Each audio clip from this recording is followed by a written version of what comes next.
ప్రియమైన దేవుని పిల్లలారా, ఈ సోమవారం సాయంత్రం మన దినమంతా ప్రభూ పాదాల వద్ద ఉంచుతూ కృతజ్ఞతతో ప్రార్థన చేద్దాం. ప్రార్థన. కృపామయుడైన తండ్రి, ఈరోజు మాతో నడిచినందుకు నీకు వందనాలు. మా పనులలో మమ్మల్ని కాపాడి ప్రతి పరిస్థితిలో దారి చూపినందుకు ధన్యవాదాలు. ప్రభువా, మేము తెలిసి తెలియక చేసిన ప్రతి తప్పును క్షమించుము. మా మనస్సులో ఉన్న అలసటను, ఆందోళనలను, నిరాశను తొలగించి నీ శాంతితో మమ్మల్ని నింపుము. ఈ రాత్రి మా ఇళ్లను నీ రక్తంతో కప్పుము. చెడు కలలు, భయాలు మాకు దగ్గర రాకుండా కాపాడుము.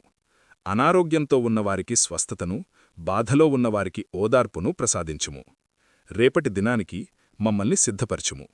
యేసునామంలో ప్రార్థిస్తున్నాము. ఆమేన్. యెహోవా మీను ఆశీర్వదించి కాపాడుగాక. ఈ రాత్రి ఆయన శాంతి మీతో ఉండుగాక. ఆమేన్.